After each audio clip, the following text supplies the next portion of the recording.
அதிமுகவில் நடந்த பொள்ளாச்சி சம்பவத்தை நம்மளால் மறந்திருக்க முடியாது. ஒட்டுமொத்த தமிழ்நாடும் கொந்தளிச்சுது. அண்ணா என்ன அடிக்காதீங்க அண்ணா அப்படின்னு ஒரு பெண் கதர்ன அந்த வீடியோ சமூக ஊடகங்களில் காட்டுத்தீயாக பரவிச்சு. ஒட்டுமொத்த தமிழகமும் கொந்தளிச்சது. இப்படி ஒரு நிலைமை நாளைக்கு தமிழ்நாட்டில் எந்த பெண்ணுக்கும் வந்துடக்கூடாது அப்படின்னு நிறைய பேர் களத்தில் இறங்கி போராடினாங்க. குற்றவாளிகளுக்கு அதிகபட்ச தண்டனை கிடைக்கணும் அப்படின்னு சொல்லியிருந்தாங்க. அந்த பொள்ளாச்சி வழக்குக்கு சிறிதும் சளைக்காத ஒரு நிகழ்வு தான் சேலத்தில் நடந்திருக்கு. தாவேகா நிர்வாகி மணிகண்டன் என்கிற நபர் 50க்கும் மேற்பட்ட பெண்களை வீடியோ எடுத்து வச்சு மிரட்டி தன்னுடைய நண்பர்களோடு இருக்கணும் அப்படின்லாம் கட்டாயப்படுத்தி ஒரு கொடுஞ்செயலில் ஈடுபட்டிருக்கான். இதை பற்றி நிறைய பேர் வாய் திறந்து பேசவே இல்லை.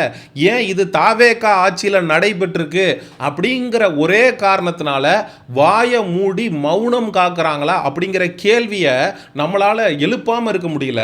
இந்த மணிகண்டன் அப்படிங்கிற இந்த தாவேகா நிர்வாகினால பாதிக்கப்பட்ட பெண்ணு ஒரு ஒப்புதல் வாக்குமூலம் கொடுத்துருக்காங்க. அவருடைய போனை நான் பார்க்கும்போது கிட்டத்தட்ட 8000 வீடியோக்கள் இருந்தது. பல பெண்களோடு அவர் உல்லாசமாக இருக்கிற மாதிரியான வீடியோக்களை நான் பார்த்தேன் அப்படின்னு பாதிக்கப்பட்ட பெண் ஒருவர் ஒப்புதல் வாக்குமூலம் கொடுத்ததுக்கு அப்புறம் அந்த மணிகண்டன் அப்படிங்கிற நபரை காவல்துறை அப்படிங்கிறது கைது செய்திருக்கிறது. காவல்துறை எப்ப கைது செய்திருக்கணும் அப்படின்னா, அதே பெண்ணு காவல்துறை ஆணையருக்கு ஒரு பென்டிரைவ் மூலமாக இவனோட வீடியோவை அவங்களோட போன்ல இருந்து எடுத்து காப்பி பண்ணி ஆதாரத்தோடு இவன் இப்படிப்பட்டவன், இவனை நீங்க சமுதாயத்தில் நடமாட விட்டீங்கன்னா பல பெண்களுடைய வாழ்க்கையை சீரழிச்சிருவான் அப்படின்னு ஒரு கம்ப்ளைண்ட் ஒன்று அனுப்புறாங்க. அதை பார்த்த காவல்துறை இந்த நபரை கூப்பிட்டு வச்சு அவரோட போன்ல இருந்த வீடியோக்களை டெலீட் பண்ணிட்டு இவரை திருப்பி அனுப்பிடுறாங்க. ஏன்னா தாவேகாவுடைய நிர்வாகி இல்லையா, என்னதான் இருந்தாலும் ஆளுங்கட்சியுடைய பிரமுகர் இல்லையா, அதனால காவல்துறை ஒரு சாஃப்ட் கார்னர்ல அவரை அணுகி இருந்துச்சு அப்படின்னு அந்த பெண் குற்றச்சாட்டை வைக்கிறாங்க காவல்துறை மேல. அதே காவல்துறை இப்ப இந்த மணிகண்டன் என்கிற நபரை முன் வந்து கைது செய்ததற்கான காரணம் என்னன்னா, சமூக ஊடகங்களில் நிறைய பேர் இதை பத்தி பேச ஆரம்பிச்சிட்டாங்க. நியூஸ் சேனல்ஸ் எல்லாம் ரிப்போர்ட் பண்ண ஆரம்பிச்சிருச்சு. சேலத்தில் மீண்டும் ஒரு பொள்ளாச்சி சம்பவம் அப்படின்னு ஆளுகிற தாவேகா அரசுக்கு அழுத்தம் வந்த உடனே அந்த நபரை கைது செய்யுங்க, இந்த நபரை நீங்க கைது செய்துட்டீங்கன்னா அது போதுமான ஒன்றா அப்படிங்கிற கேள்வியையும் நம்மளால எழுப்பாம இருக்க முடியல. ஏன்னா பொள்ளாச்சியில இந்த குற்ற சம்பவத்தில் ஈடுபட்டவன் கிட்டத்தட்ட ஒரு 8 பேர். பார் நாகராஜ், திருநாவுக்கரசு அப்படின்னு ஒரு 8 பொறுக்கிகள் சேர்ந்து தான் அந்த பெண்களை நாசம் அப்படிங்கிறத செஞ்சிருந்தானுங்க. அதே போல இந்த மணிகண்டனும் அந்த பெண் கொடுத்த ஒப்புதல் வாக்குமூலத்தில் இருக்கு. ஒரு பெண்ணோட பழக வேண்டியது, அந்த பெண்ணை கூட்டிட்டு போய் ஹோட்டல்ல உல்லாசமாக இருக்கிறத வீடியோ எடுத்து வச்சுக்கிறது.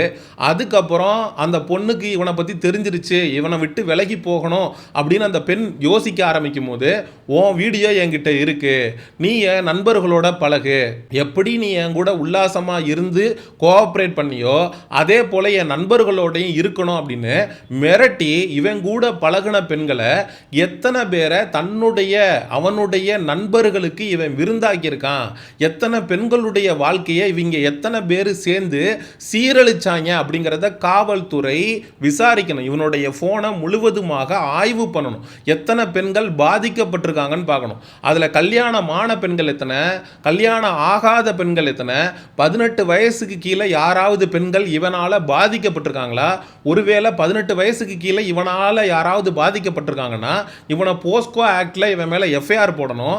இது எல்லாத்தையுமே காவல்துறை உறுதி செய்யுமாங்கிற கேள்வி எழுந்திருக்கு. இதே ஒரு சாமானியன் அப்படின்னா சட்டம் தன் கடமையை இரும்பு கரம் கொண்டு செய்யும். ஆளுங்கட்சியுடைய ஒரு நிர்வாகியாக இந்த நபர் இருக்கிறதுனால சட்டம் வந்து ஃப்ரீ ஹேண்ட்ஸா தன்னுடைய கடமையை இந்த நபருக்கு எதிராக செய்யுமா அப்படிங்கிற கேள்வி எழுந்திருக்கு. சமூக ஊடகங்கள்ல இந்த நபருக்கு எதிராக அழுத்தங்கள் வரல, நிறைய பேர் கருத்து தெரிவிக்கல, இது ஒரு சென்சேஷனலா மாறல அப்படின்னா கண்டிப்பாக இந்த கைது நடவடிக்கையும் காவல்துறை எடுப்பதற்கான வாய்ப்பு இல்லை. ஏன்னா அந்த நபரை கூப்பிட்டு காவல்துறையை வீடியோவெல்லாம் டெலீட் பண்ணிட்டு இனிமேல் அந்த மாதிரி பண்ணாதீங்க அப்படின்னு அட்வைஸ் பண்ணி அனுப்பிட்டாங்க. ஆனா இப்ப கைது பண்ணிக்கிறதுக்கான காரணம் என்னன்னா, அழுத்தம் அப்படிங்கிறது அதிகரிக்க ஆரம்பிச்சதுனால.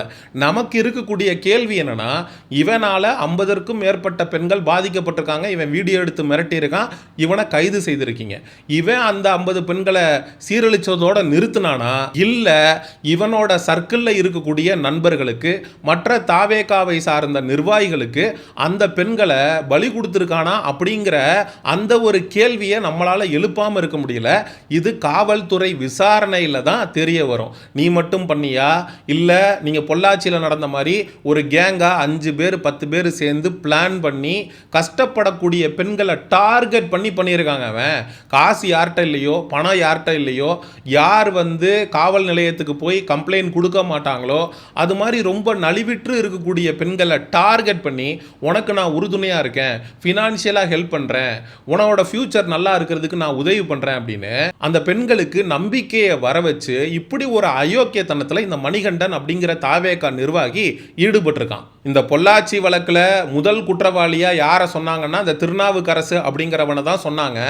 அதுக்கப்புறம் காவல்துறை அந்த வழக்கை விசாரிக்க அந்த வழக்கில் எவனெல்லாம் சம்பந்தப்பட்டானோ ஒவ்வொருத்தனா வெளியில் வந்துக்கிட்டே இருக்கான். பார் நாகராஜ், அவன் இவன் அப்படின்னு ஒரு 6-7 குற்றவாளிகள் வெளியில் வர ஆரம்பித்தாங்க.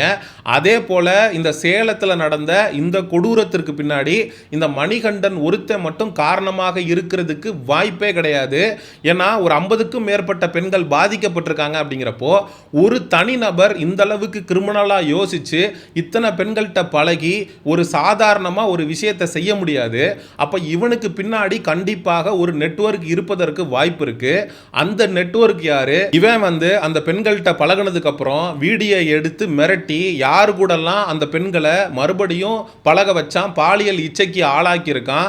அந்த பெண்களை இவன் விபச்சாரத்துக்குள்ள எதுவும் தள்ளானா, இல்லை இவன் ஒரு பிம்பாக இருந்து செயல்பட்டு இவனால் பாதிக்கப்பட்ட பெண்களை வச்சு விபச்சாரம் பண்ணி அது மூலமாக ஏதாவது பணம் ஈட்டினானா என்கிற பல்வேறு கோணத்தில் காவல்துறை இந்த மணிகண்டனை விசாரணைக்கு உட்படுத்தணும்.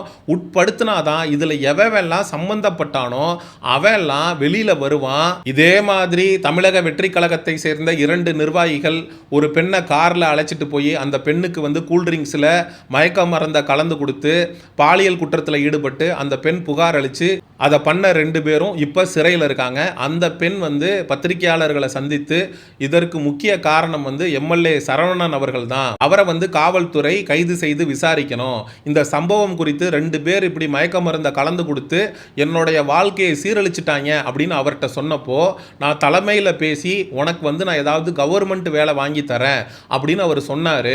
இந்த பிரச்சனையை பெரிதுபடுத்த வேண்டாம் அப்படின்னு சொன்னாரு அப்படின்னு அவங்க கொடுத்த பேட்டியே சமூக ஊடகங்கள்ல காட்டு தீயா பரவிக்கிட்டு இருக்கு. அப்போ ஒரு குற்றம் நடக்குது, அதுல ஆளுங்கட்சியை சேர்ந்த நபர்கள் இன்வால்வ் ஆயிருக்காங்க அப்படின்னா அந்த தனி நபர் மட்டும்தான் இன்வால்வ் ஆனாரா, இல்ல அதுக்கு பின்னாடி ஒரு கேங் இருந்து அந்த ஒரு குற்றத்தை செஞ்சுக்கிட்டு இருக்கா அப்படிங்கிறத நம்ம விசாரணை மூலமாக வெளியில கொண்டு இதில் சம்பந்தப்பட்ட அனைவருக்கும் தக்க தண்டனையை வாங்கி கொடுக்கிறது தான் அறம் அப்படின்னு சொல்லி இந்த காணொலியை நிறைவு செய்கிறேன்.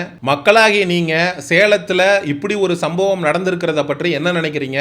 கைது செய்யப்பட்ட மணிகண்டன் மட்டும்தான் குற்றவாளியா, இல்ல மணிகண்டனுக்கு பின்னாடி வேற யாராவது இருந்து ஒரு குரூப்பா சேர்ந்து எப்படி பொள்ளாச்சி வழக்கில் கிட்டத்தட்ட ஒரு 7-8 பேர் சேர்ந்து 100க்கும் மேற்பட்ட பெண்களுடைய வாழ்க்கையை சீரழிச்சாங்களோ அதே போல சேலத்திலையும் இந்த மணிகண்டன் கூட நிறைய நபர்கள் சேர்ந்து இதை பிளான் பண்ணி ஸ்கெட்சு போட்டு ஏழ்மையின் விளிம்பில் இருக்கக்கூடிய பெண்களா பார்த்து டார்கெட் பண்ணி அவங்களுடைய வாழ்க்கையை சீரழிச்சு ஒரு கொடூரமான குற்றத்தில் ஈடுபட்டிருப்பாங்களா அப்படிங்கிற மக்களாகிய உங்களுடைய கருத்துக்களை மறக்காம கமெண்ட் செக்ஷன்ல சொல்லுங்க.